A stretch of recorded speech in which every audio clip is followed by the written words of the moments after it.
অসম ৰাজ্যিক কৃষি বিপণন পৰিষদৰ অনুমোদিত বজাৰ দৰ এনেধৰণৰ বৰপেটা বজাৰত ফুলকবিৰ ন্যূনতম মূল্য প্ৰতি কুইণ্টলত 900 টকা অধিকতম মূল্য প্ৰতি কুইণ্টলত 1000 টকা বন্ধাকবিৰ ন্যূনতম মূল্য প্ৰতি কুইণ্টলত 800 টকা অধিকতম মূল্য 900 টকা তিয়হ 1500 টকা 1700 টকা কেঁচা জলকীয়া 1600 টকা 2500 টকা দৰং বজাৰত তিয়হৰ ন্যূনতম মূল্য প্ৰতি কুইণ্টলত 2300 টকা অধিকতম মূল্য প্ৰতি কুইণ্টলত 2500 টকা বেঙেনা 900 টকা 1100 টকা বিলাহী 1000 টকা 1600 টকা পিঁয়াজ 2500 টকা 2800 টকা শোণিতপুৰ বজাৰত কেঁচা জলকীয়াৰ ন্যূনতম মূল্য প্ৰতি কুইণ্টলত 2400 টকা অধিকতম মূল্য প্ৰতি কুইণ্টলত 2700 টকা পিঁয়াজ 2400 টকা 2600 টকা ধান 1950 টকা 2100 টকা তিতা কেৰেলা 3200 টকা 3500 টকা মৰিগাঁও বজাৰত ৰঙালাওৰ ন্যূনতম মূল্য প্ৰতি কুইণ্টলত 900 টকা অধিকতম মূল্য প্ৰতি কুইণ্টলত 1100 টকা আলু 1200 টকা 1400 টকা বিলাহী 1000 টকা 1500 টকা কেঁচা মটৰ 1800 টকা 2200 টকা মহাৰাষ্ট্ৰ পুনেৰ কৃষি বতৰ বিজ্ঞান কেন্দ্ৰৰ পৰা পোৱা বতৰৰ আগলি বতৰা অনুযায়ী কাইলৈ গুৱাহাটী আৰু ইয়াৰ দাঁতিকাষৰীয়া অঞ্চলৰ আকাশ ডাৱৰীয়া থাকিব বতাহ প্ৰতি ঘণ্টাত 6 কিলোমিটাৰ বেগেৰে বলিব আপেক্ষিক আৰ্দ্ৰতা 40% ভিতৰত থাকিব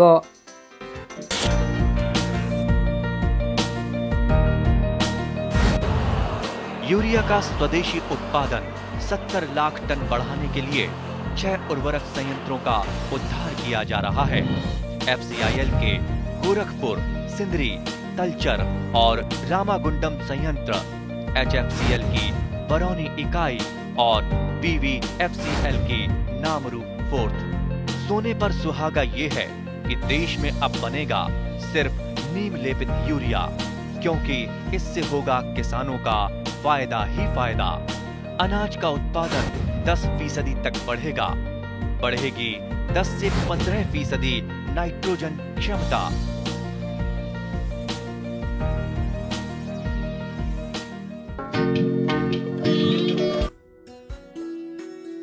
শীতকালত হোৱা শাক-পাচলিসমূহৰ ভিতৰত ফুলকবি যেনেদৰে এবিধ প্ৰয়োজনীয় পাচলি বুলি গণ্য কৰা হয় ঠিক তেনেদৰে বন্ধাকবিও এবিধ প্ৰয়োজনীয় আৰু পুষ্টিকৰ পাচলি বন্ধাকবিৰ পাত অংশহে পাচলি হিচাপে ব্যৱহাৰ কৰা হয় আৰু ইয়াত মানৱ দেহৰ প্ৰয়োজনীয় খনিজ লৱণ আৰু ভিটামিন পোৱা যায় বজাৰত চাহিদা আৰু লাভৰ সম্ভাৱনা থকাৰ বাবে কৃষকসকলে বন্ধাকবিৰ খেতি ব্যৱসায়িক ভিত্তিত কৰা দেখা যায় দৰং জিলাৰ দলগাঁও কৃষি মহকুমাৰ অন্তৰ্গত 1 নম্বৰ আৰু 2 নম্বৰ ঠেকেৰাবাৰী গাঁৱৰ কৃষকসকলে বিভিন্ন শাক-পাচলিৰ খেতিৰ লগতে বন্ধাকবিৰ খেতিও ব্যৱসায়িক ভিত্তিত কৰা দেখা যায় এই 2 নম্বৰ ঠেকেৰাবাৰী গাঁৱৰে এজন প্ৰগতিশীল যুৱ কৃষক আতাউৰ ৰহমানে 2 বিঘা মাটিত বৰ্ণশংকৰ জাতৰ সঁচ ব্যৱহাৰ কৰি বন্ধাকবিৰ খেতি কৰা দেখা গ'ল উন্নত কৃষি পদ্ধতি ব্যৱহাৰ কৰি কৰা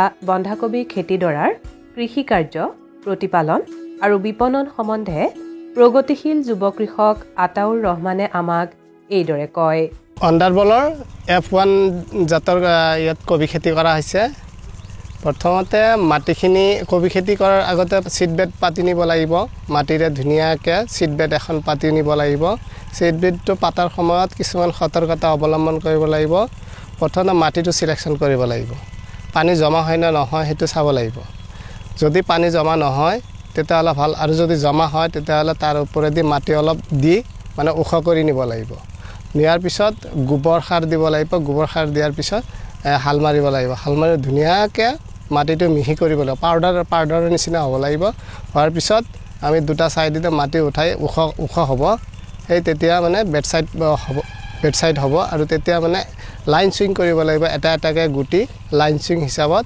গুটিখিনি দিব লাগিব এটা এটাকে গুটি তাৰ গুটিখিনি দিয়া শেষ হোৱাৰ পাছত কলপাতেদি ঢাকি দিব লাগিব ঢাকি দিয়াৰ পিছত 4 দিন পিছত আমি দেখা পাম গুটিখিনি গজালি মেলিছে তেতিয়া কলপাতখিনি আঁতৰাই দি আমি গুটিখিনি পুলিখিনি যত্ন নিব লাগিব প্ৰথমতে 2-3 দিন মান এনেকৈ যাব 4-5 দিনৰ মানত অলপ স্প্ৰে কৰিব লাগিব যেনেকৈ আমাৰ শুকান ভেঁকুৰ ধৰে বেক্টেৰিয়া আহে সেইবিলাকৰ পৰা নিৰাময় কৰিবলৈ আমি সাৰ্ফ এক্সেল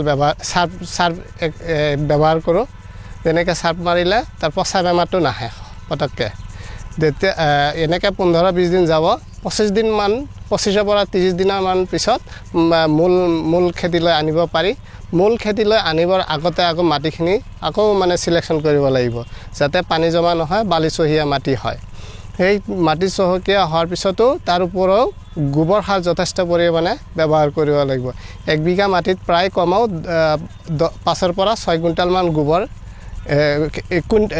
টন দিব লাগিব 2 টন 1 টন এনেকৈ গোবৰ সাৰ ব্যৱহাৰ কৰি আমি কবি খেতিখিনি প্ৰথম অৱস্থাত আমি দিব লাগিব শুকাই মেলাই পিছত হাল মাৰি তাৰ পিছত মাটিখিনি মানে হেৰি হ'ব ৰোৱাৰ কাৰণে সুবিধা হ'ব তেতিয়া আমি লাইন সুইং কৰিম আৰু সেই সিডবেডৰ পৰা গুটি পুলিখিনি আনি আমি লাইন সুইং কৰি ৰুবলৈ আৰম্ভ কৰিম 15 দিনমান পিছত আমি দেখা পাম এইবিলাকৰ শিপা ওলাইছে আৰু লাহে লাহে ডাঙৰ হ'বলৈ ধৰিছে কিন্তু তাত এটা সাংঘাতিক ধৰণৰ এটা মানে অসুবিধা আহি পৰে যেতিয়া মানে গজালিবিলাক পুলিবিলাক শিপা দিব ওলাইছে তেতিয়া পোকে আক্ৰমণ কৰে তেতিয়া তাক আমি ঔষধ দি মানে পোকখিনি আঁতৰাই তাক পুলিখিনি আমি ভালদৰে যত্ন লওঁ ঠিক তেনেকৈ এনেকৈ যোৱাৰ পিছত 25-30 দিনৰ ভিতৰত আমি তাক জলসিঞ্চনৰ ব্যৱস্থা কৰোঁ জলসিঞ্চনৰ ব্যৱস্থাত আমাৰ আছে সুবিধাসমূহ আছে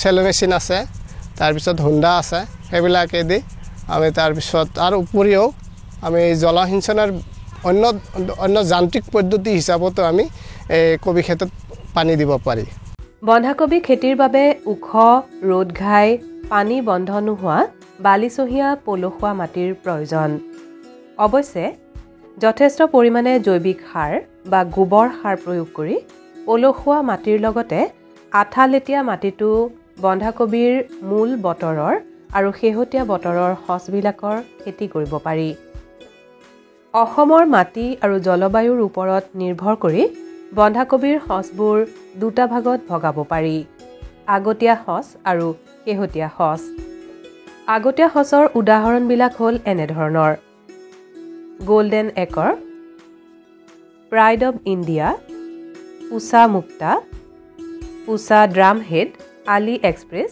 ইত্যাদি শেহতীয়া সঁচবিলাক হ'ল এনেধৰণৰ ড্ৰামহেড ইক্লিপছ ড্ৰামহেড লেট ড্ৰামহেড ইত্যাদি এইবিলাক সঁচৰ উপৰিও আজিকালি কৃষকসকলে বজাৰত সহজে উপলব্ধ হোৱা হাইব্ৰিড বা বৰ্ণসংকৰ জাতৰ সঁচ ব্যৱহাৰ কৰিও ব্যৱসায়িক ভিত্তিত বন্ধাকবিৰ খেতি কৰা দেখা যায় বন্ধাকবি শস্যৰ পুলিবিলাক পুলিবাৰীত সজাই ল'ব লাগে আগতীয়া সঁচৰ বাবে 1 হেক্টৰ মাটিত ৰোৱাৰ বাবে প্ৰয়োজন হোৱা বীজৰ পৰিমাণ হ'ল 800 গ্ৰাম বিঘাই প্ৰতি 100 গ্ৰাম আৰু শেহতীয়া সঁচৰ বাবে 1 হেক্টৰ মাটিত প্ৰয়োজন হোৱা বীজৰ পৰিমাণ হ'ল 450 গ্ৰাম বিঘাই প্ৰতি 60 গ্ৰাম বীজৰ প্ৰয়োজন হয় আগতীয়া সঁচৰ বাবে বীজ সিঁচাৰ সময় হ'ল ছেপ্টেম্বৰ মাহৰ প্ৰথম সপ্তাহৰ পৰা অক্টোবৰ মাহৰ শেষ সপ্তাহলৈ অৰ্থাৎ ভাদ মাহৰ শেষৰ পৰা কাতি মাহৰ মাজভাগলৈ শেহতীয়া সঁচৰ বাবে বীজ সিঁচাৰ সময় নৱেম্বৰ মাহৰ প্ৰথম সপ্তাহৰ পৰা ডিচেম্বৰ মাহৰ শেষ সপ্তাহলৈ অৰ্থাৎ কাতি মাহৰ মাজভাগৰ পৰা আঘোণ মাহৰ মাজভাগলৈ 1 নম্বৰ ঠেকেৰাবাৰী গাঁৱৰে আন এজন প্ৰগতিশীল যুৱ কৃষক মইদুল ইছলামে বৰ্ণসংকৰ জাতৰ সঁচ ব্যৱহাৰ কৰি এবিঘা মাটিত বন্ধাকবিৰ খেতি কৰা আমাৰ পৰিলক্ষিত হয় সম্পূৰ্ণ ব্যৱসায়িক ভিত্তিত কৰা বন্ধাকবি খেতিডৰাৰ ৰোপণ প্ৰতিপালন জলসিঞ্চনৰ প্ৰয়োগ আৰু বিপণন সম্বন্ধে প্ৰগতিশীল যুৱ কৃষক মইদুল ইছলামে আমাক এইদৰে জনায় এইবাৰ মই 1 বিঘা মাটিত বন্ধাকবি লগাইছোঁ প্ৰথমতে মই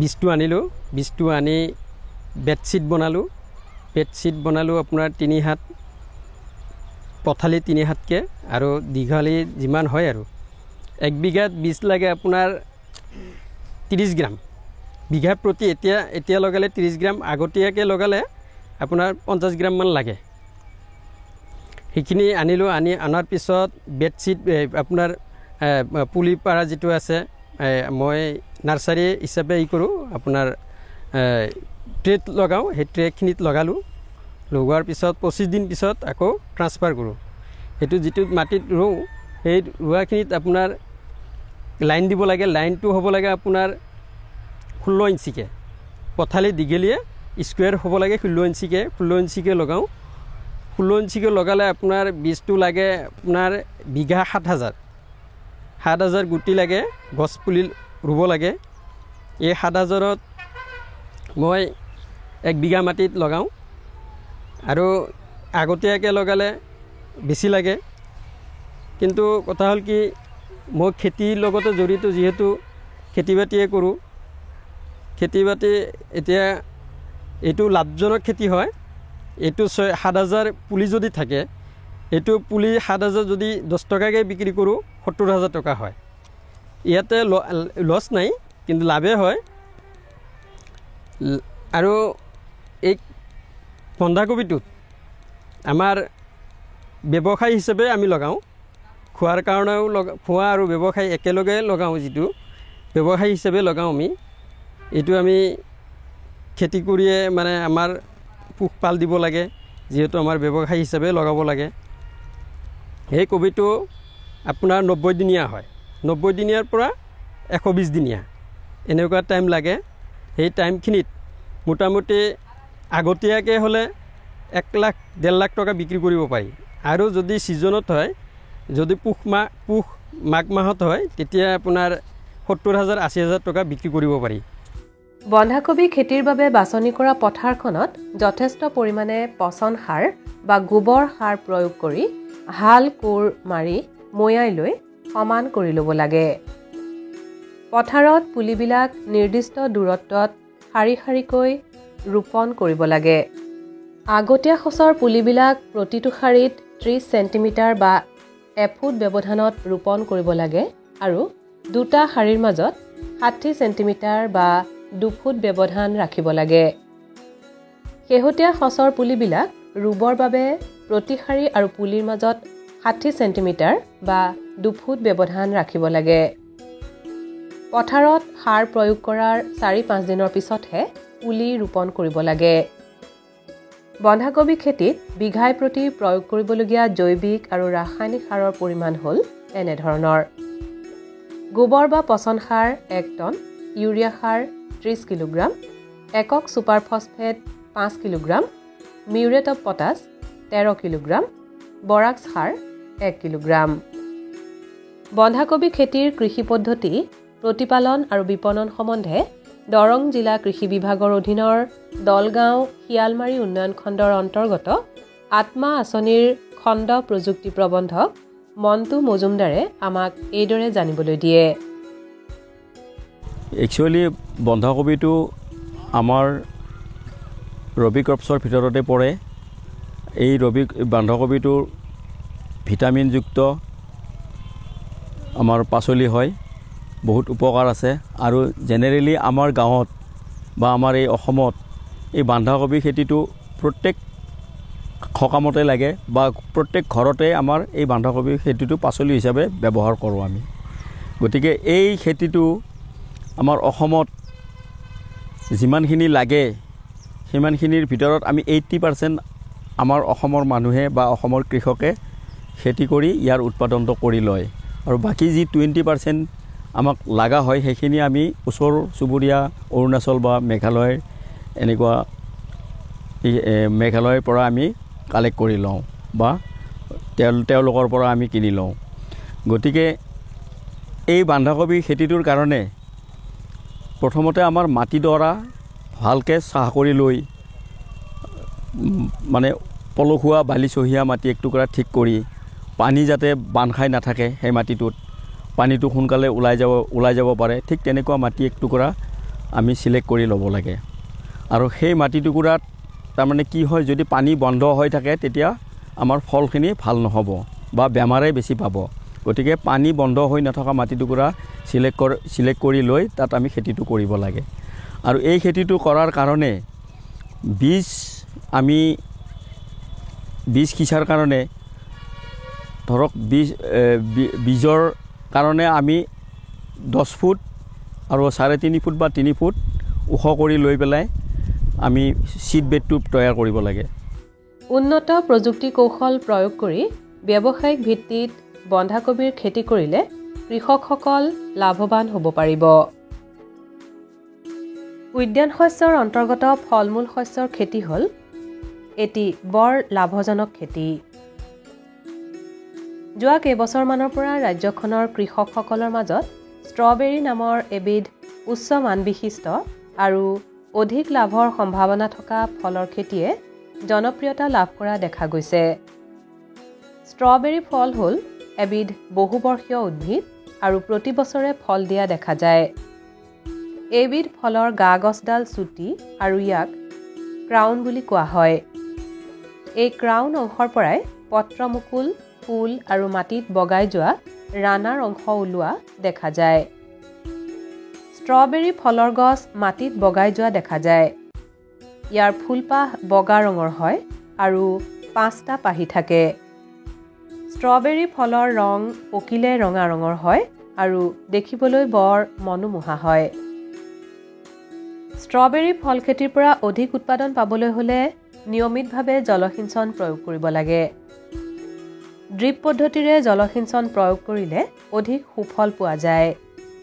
দৰং জিলাৰ দলগাঁও কৃষি মহকুমাৰ অন্তৰ্গত বেছিমাৰীৰ নিকটৱৰ্তী বালিগাঁও নামৰ গাঁওখনৰ এজন যুৱ কৃষক মমিনুল ইছলামে বিভাগীয়ভাৱে যোগান ধৰা উইণ্টাৰ ডন নামৰ বৰ্ণশংকৰ জাতৰ সঁচ ব্যৱহাৰ কৰি এবিঘা মাটিত ষ্ট্ৰবেৰীৰ খেতি কৰা দেখা গ'ল। উন্নত পদ্ধতি ব্যৱহাৰ কৰি কৰা ষ্ট্ৰবেৰী ফলৰ খেতিডৰাৰ কৃষিকাৰ্য, প্ৰতিপালন, জলসিঞ্চন আৰু বিপণন সম্বন্ধে যুৱ কৃষক মমিনুল ইছলামে আমাক এইদৰে জনায়। খেতিত লাগিছোঁ মানে ধৰক চাকৰি বাকৰিত ইমান ইনকাম নাই বাৰু। খেতিতে আমি যদি ভালদৰে লেবাৰ লগাই লাগি কিনে কৰোঁ, যদি আমাৰ এইখিনি ভালকৈ থাকে মানে জ্ঞানখিনি, তেতিয়াহ'লে আমি খেতিৰ পৰা বহুত টকা ইনকাম কৰিব পাৰোঁ। এইটো আপুনি যে লগাইছে, এইটো কি লগাইছে? এইটো ষ্ট্ৰবেৰী লগাইছোঁ। ফল হয় ন? হয়, ফল। আচ্ছা, ষ্ট্ৰবেৰীটো যে কৰিছে, কিয় কৰিছে আপুনি?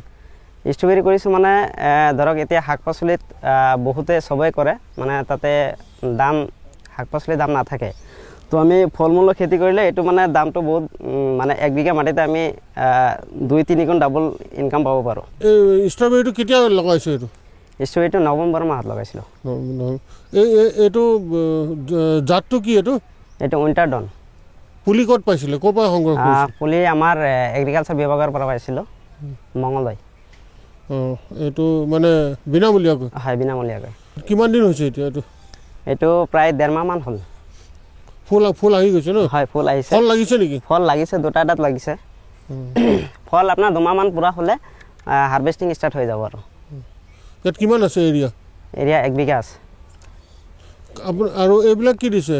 এইটো মালচিং দিছোঁ। Mulching paper? হয়। মালচিং কিয় কৰে? মালচিং কৰোঁ মানে আমি ইয়াতে ধৰক ঘাঁহটো নহয়, তাৰপিছত পানীটো এবজৰ্বেশ্যন হয়, বেছিকৈ দিব নালাগে। তাৰপিছত আপোনাৰ গছৰ শিপাবোৰ ৰ'দে বেয়া কৰিব নোৱাৰে আৰু, সেইকাৰণে মালচিং কৰিছোঁ। সেইকাৰণে মালচিং। পানী দিয়াৰ ব্যৱস্থা কি? পানী দিয়াৰ আমাৰ স্প্ৰিংলাৰ আছে, স্প্ৰিংলাৰ দি দিওঁ আৰু এনে আপোনাৰ ডেনে দি দিওঁ পানী কেতিয়াবা। কিমান দিনৰ মূৰে মূৰে দিয়ে? এইটো 15 দিন মূৰে মূৰে দিব লাগে। আচ্ছা, কিমান খৰচ হৈছে এইখিনিত আপোনাৰ? এইখিনিত আপোনাৰ মেইনলি গোবৰ সাৰত খৰচ বেছি হয় আৰু লেবাৰত। পুলিটো এনে ইয়াতে ফ্ৰীয়ে পাইছোঁ। ধৰক গোবৰত 1 বিঘা মাটিত মান 15,000-16,000 টকা গোবৰত যায়। আপোনাৰ লেবাৰত যাব 5-6 হাজাৰ টকা লেবাৰত যাব, আৰু মালচিঙত যাব আপোনাৰ 5,000 মান মালচিঙত যায়। টোটেল 1 বিঘা মাটিত ধৰক 30 পৰা 40,000 টকা খৰচ হয় আৰু। কিমান আশা কৰিছে? এইটো আমি আশা কৰা মতে 1 বিঘা মাটিত ধৰক 4 পৰা 5 লাখ মান ইনকাম কৰিব পৰা যাব। ষ্ট্ৰবেৰী ফলৰ খেতিৰ বাবে বালিচহীয়া পলসুৱা মাটি বৰ উত্তম। মাটিডোখৰ পানী শোষণ কৰিব পৰা আৰু অধিক জৈৱিক পদাৰ্থ থকা মধ্যমীয়া পলসুৱা মাটি হ'লে ভাল, কাৰণ ইয়াৰ শিপাবিলাক মাটিৰ উপৰিভাগৰ 15 চেণ্টিমিটাৰ বা 6 ইঞ্চি পৰিসৰতে থাকে। ষ্ট্ৰবেৰী খেতি কৰিবলৈ প্লাষ্টিক মালচিং ব্যৱহাৰ কৰিলে কৃষকসকলে ইয়াৰ পৰা যথেষ্ট উৎপাদন লাভ কৰিব পাৰিব। ভালকৈ চাহ কৰি লোৱা মাটিডৰাত উচ্চ মানবিশিষ্ট পলিথিনেৰে ঢাকি দিয়াকে মালচিং কৰা বুলি কোৱা হয়। মালচিঙৰ জৰিয়তে বনবাত আদি নিয়ন্ত্ৰণ কৰাৰ লগতে মাটিত থকা জীৱ সংৰক্ষণ কৰিব পাৰি। বনবাত নিয়ন্ত্ৰণ হোৱাৰ বাবে পোক পৰুৱা আৰু বেমাৰ আজাৰ আদিও কমকৈ হোৱা দেখা যায়। ষ্ট্ৰবেৰী ফলৰ খেতিৰ বাবে অক্টোবৰ-নৱেম্বৰ মাহত পুলি ৰোৱা হয় আৰু জানুৱাৰী-ফেব্ৰুৱাৰী মাহৰ পৰা ফল লাগিবলৈ আৰম্ভ কৰে। বিঘাই প্ৰতি ৫,০০০ পুলি ৰোপণ কৰিব লাগে। ষ্ট্ৰবেৰীৰ পুলি শাৰীৰ পৰা শাৰী ২ ফুট আৰু পুলিৰ পৰা পুলি ১ ফুট দূৰত্বত ৰোৱা হয়। এই খেতিত যাতে পানী জমা নহয় তাৰ বাবে পানী ওলাই যোৱা ব্যৱস্থা কৰিব লাগে। ষ্ট্ৰবেৰী খেতিৰ কৃষি পদ্ধতি সম্পৰ্কে দৰং জিলা কৃষি বিভাগৰ অন্তৰ্গত দলগাঁও এম কৃষি চক্ৰৰ কৃষি উন্নয়ন বিষয়া বিলাস কিশোৰ মেধিয়ে আমাৰ আগত এইদৰে ব্যক্ত কৰে। যিখিনি ভেৰাইটি আপোনালোকে দেখিবলৈ পাইছে এই ভেৰাইটিটো হ'ল আপোনাৰ উইণ্টাৰ ডন। আমি বিভাগৰ তৰফৰ পৰা আমি যোগান ধৰিছিলোঁ। ফাৰ্মাৰ তেখেত হ'ল মমিনুল ইছলাম। তেখেতক আমি যোগান ধৰিছিলোঁ আমাৰ বিভাগৰ ফালৰ পৰা। তো এই তেখেতে বৰ্তমান যেতিয়া এই পুলিখিনি দিছিলোঁ আমি নৱেম্বৰ মাহত তেখেতক দিছিলোঁ। আমি নৱেম্বৰ মাহত তেখেতে এইখিনি ৰোপণ কৰিছিলে। আৰু যেতিয়া মানে কি হয় ষ্ট্ৰবেৰীৰ ক্ষেত্ৰত এমাহ ১.৫ মাহ আৰু বা ২ মাহৰ ভিতৰত আপোনাৰ ফ্ৰুইট আহিবলৈ আৰম্ভ হৈ যায়। আৰু ষ্ট্ৰবেৰী এটা বহুত ভাল গুণ হয়, এইটো এটা পেৰিনিয়েল ক্ৰপ বুলিও ক'ব পাৰোঁ আমি। ষ্ট্ৰবেৰী আপোনাৰ ৩ বছৰ বা ৪ বছৰলৈকে থাকিয়ে যায় এবাৰ ৰোপণ কৰিলে। যদি বৰষুণ নহয় তো বৰষুণ নহ'লে আমাৰ সেই ষ্ট্ৰবেৰীখিনি ভালকৈ ৰাখিব পাৰোঁ আমি। তো সেইকাৰণে যদি ফাৰ্মাৰসকলক আমি যদি গ্ৰীণ হাউচ বা তেনেকুৱা টাইপৰ আমি যোগান ধৰিব পাৰোঁ তেতিয়াহ'লে ফাৰ্মাৰসকলৰ কাৰণে বহুত উপকৃত হ'ব। কাৰণ ষ্ট্ৰবেৰী বহুত এটা হাই ভেলু ক্ৰপ হয়। আমাৰ দলগত আমি প্ৰধানতঃ দেখা গৈছে যে মানুহখিনিয়ে মেইনলি শাক পাচলিৰ ওপৰত ডিপেণ্ডেণ্ট হয়। যদি তেখেতসকলৰ যদি আমি ইণ্টাৰেষ্টখিনি যদি আমি ফ্ৰুইট ক্ৰপৰ ফালেও আনিব পাৰোঁ, যেনে ধৰক ড্ৰেগন ফ্ৰুইট হৈ গ'ল বা মাল্টা হৈ গ'ল বা আমাৰ ষ্ট্ৰবেৰী হৈ গ'ল, তো তেখেতসকলৰ যদি ৰেভিনিউ আছে তো ৰেভিনিউটো বহুতখিনি ইনক্ৰিজ হ'ব। কাৰণ আমি দেখা গৈছে যে এবাৰ যদি আমি কি বুলি কয় এইটো আমি কষ্ট যিমানখিনি যায় এবছৰত তো বাকীখিনি ২ বছৰ বা ৩ বছৰৰ ভিতৰত এই আমাৰ যিটো ইনকাম হ'ব তাতকৈ ডাবল হ'ব আমাৰ। তো সেইকাৰণে আমি ফাৰ্মাৰৰ যিটো ইণ্টাৰেষ্ট থাকে সেইটো আমি ডাইভাৰ্চিফাই কৰিব লাগে মেইনলি। তো আমাৰ মুখ্য উদ্দেশ্য হৈছে এতিয়া ফাৰ্মাৰখিনি শাক পাচলিত যদি কেতিয়াবা বেয়াও হৈ যায় তো তেখেতসকলে যিটো আমাৰ হাই ভেলু ক্ৰপ থাকে যেনে ধৰক ড্ৰেগন ফ্ৰুইট বা ষ্ট্ৰবেৰী তাৰ ফালৰ পৰা তেখেতসকলৰ ইনকামটো অলপ আমি বেছি কৰিব পাৰোঁ। তো মই দুটামান কথা ইয়াত ক'বলৈ গৈছোঁ। আমি যিটো ষ্ট্ৰবেৰী ভেৰাইটি দেখিবলৈ পাইছে এইটো হ'ল আপোনাৰ উইণ্টাৰ ডন ভেৰাইটি হয়। তো মেইনলি এইটো নৱেম্বৰ মাহত আমি ৰোপণ কৰিছোঁ ইয়াতে। আৰু তেখেতসকলে জানুৱাৰীৰ পৰা ইয়াতে ফাৰ্ষ্ট হাৰ্ভেষ্টিং ষ্টাৰ্ট হৈ যাব। তো আমি বিঘা প্ৰতি যদি চাবলৈ যাওঁ আমাক ৬,০০০ৰ পৰা ৭,০০০ আমাৰ ছিডলিংছ আমাৰ প্ৰয়োজন হয় বিঘাই প্ৰতি। তো সেই ছিডলিংছখিনি আমি ৰোপণ কৰিব লাগিব। আৰু ইয়াত দেখা পোৱা গৈছে যে মালচিং ব্যৱহাৰ কৰিছে ইয়াতে। তো মালচিং মেইনলি ব্যৱহাৰ কৰা হয় যাতে ঘাঁহ বন যিটো আছে সেই ঘাঁহ বনটো যাতে আমাৰ বেছিকৈ নহয় আৰু সেইটো আমাৰ ৰোধ কৰিবৰ কাৰণে আমি মালচিং মেইনলি ব্যৱহাৰ কৰোঁ। আৰু আমাৰ যিটো মাটিত আমাৰ পানী থাকে সেই ৱাটাৰ কনজাৰ্ভেশ্যনৰ কাৰণেও আমি মালচিংটো আমি ব্যৱহাৰ কৰা হয়। তো আমি এইটো আমাৰ এতিয়া জানুৱাৰী আমাৰ আজি ২০ তাৰিখ হৈ গ'ল। তো এখেতসকলে এতিয়া হাৰ্ভেষ্টিং আমাৰ ইয়াৰ পৰা আৰম্ভ হৈ যাব। তো আমি চাবলৈ গ'লে যদি আমি প্ৰতি হেক্টৰত চাবলৈ যাওঁ তো ৮ৰ পৰা আমি ১২ টন আমি ষ্ট্ৰবেৰী পোৱা যায়। তো বিঘাত চাবলৈ গ'লে 1.6 টনকৈ আমি বিঘাই প্ৰতি আহি যাব আমাৰ। তো আৰু বজাৰৰ মূল্য মই মোৰ যিমানখিনি নলেজ আছে তো সেই হিচাপে চাবলৈ গ'লে পাৰ কেজি আমাৰ ৫০০কৈ আমাৰ ইয়াতে যিটো হ'লচেল মাৰ্কেট আছে তাত পোৱা যায়। তো সেই হিচাপে চাবলৈ গ'লে ফাৰ্মাৰ্ছখিনি বহুতো মানে ইনকাম চ'ৰ্চ এটা আছে ইয়াতে। তো যদি আমি তেখেতসকলক আমি বিভাগৰ ফালৰ পৰা আৰু যোগান ধৰিব পাৰোঁ পুলি তেনেহ'লে নিশ্চয় তেখেতসকলে বহুত লাভৱান হ'ব ইয়াৰ পৰা। ষ্ট্ৰবেৰী ফলৰ বজাৰ চাহিদা যথেষ্ট বেছি আৰু প্ৰতি কিলোগ্ৰামত কমেও ৩০০ টকাৰ পৰা ৪০০ টকা পৰ্যন্ত দাম পোৱা যায়। গতিকে কৃষকসকলে এই ষ্ট্ৰবেৰী ফলৰ খেতি কৰি যথেষ্ট লাভৱান হ'ব পাৰিব। किसान भाइयों गांठ बांध लो बात बहुत है काम की समृद्धि के पैगाम की। मिट्टी के मिजाज को समझो, मिट्टी के हर राज को समझो, मिट्टी की तुम जांच कराओ, मुफ्त सॉइल हेल्थ कार्ड ले जाओ। कभी मुनासिब बीज लगाओ, सही किस्म की खाद ले आओ, जितनी जरूरी उतनी डालो, सही मात्रा खुद पहचानो, इसको अपना मंत्र बना लो, मिट्टी की सेहत तो जानो। बात बहुत है काम की, कम लागत अधिक वरदान की, किसान भाइयों गांठ बांध लो। आज ही मिट्टी की जांच कराएं, राज्य सरकार के कृषि अधिकारी से संपर्क करें और मुफ्त में सॉइल हेल्थ कार्ड पाएं। कृषि और किसान कल्याण मंत्रालय द्वारा किसान हित में